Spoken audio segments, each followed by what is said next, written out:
আমার বৌদিরা বলেছিল ভালোবাসা করে বিয়ে কর, এখন মেয়ে পাওয়া যাচ্ছে না। আমার এরকম সর্বনাশ হবে আমি বুঝতে পারিনি যে। শান্তি পেয়েছিস তো? তা কি হয়েছে বলি? বিয়েটা ভেঙে দিয়ে শান্তি পেয়েছিস তো? সে মেয়ে তো বাইরে চলে গেছিল। ভাই খবর পাওয়া গেল? মেয়ের বাবা ফোন করে আমার বাবার কাছে বলেছে, আচ্ছা সে মেয়ে নাকি বাইরে চলে গেছে। কি বলতো, ভালো বাড়ি মেয়ে পালালো কেন? আরে একটা বার মিশে দেখ, আমাদের বাড়ির পরিবেশ দেখ, আমাদের বংশবনে দেখ, পা থেকে মাথা বন্ধ গয়নায় ভরে দেবো, 3-4 জন ধরে হাঁটাবি, বাইরে চলে গেলে। আর আমি ভাবতে পারছি না, ওরা ভালো পরিবেশ বাড়ির মেয়ে, পরিবেশ বাড়ির মেয়ে হয়ে এখানে পালালো কেন?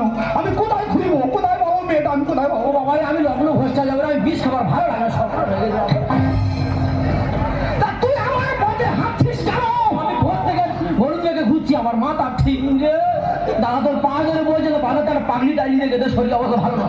আমি যুবতী মরিয়া কবি কবে যে দিয়া বাবা মাকে বোঝে না দিল না যে মরিয়া রাতে ঘুম আসে না বিয়ের কথা ভাবিয়া।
শালা কি করি রে?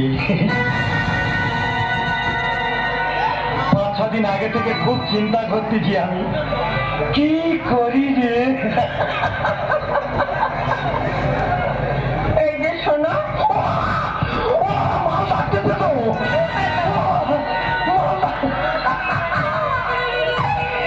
কি করি রে?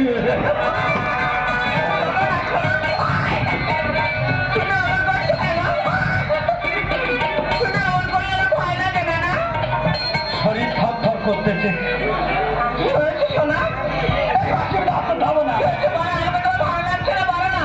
বাবা কি করি? এই যে কি বলো লক্ষ্মী সোনা, আমার বলো। 5-6 দিন আগে থেকে আমি খুব চিন্তা করতেছি, বুঝলে?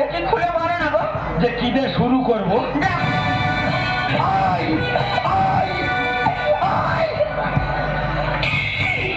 বাবা কি অসুবিধা হচ্ছে, দাঁড়াও না, খুব বিচ্ছিরি ব্যাপার। কি করি লক্ষ্মী শোনো, আমার শোনো, আজকের ফুলের সজ্জা রাত, সেটা আমিও জানি, দাঁড়িয়ে থাকতে নি। তা কি করবো বলো? তুমি শুয়ে পড়ো, তারপর আমি দেখতেছি। ঠিক আছে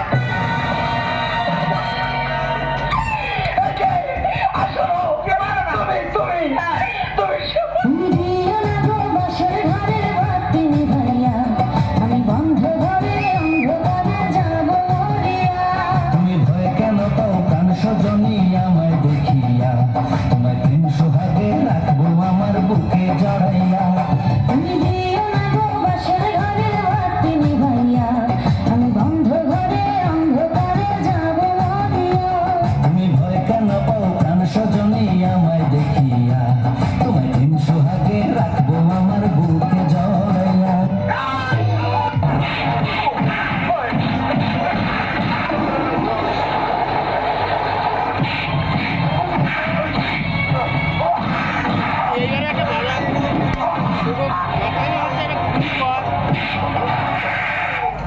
নেপালকে দড়ি বেঁধে রাখিস নে, ছেড়ে দিও জামিনে।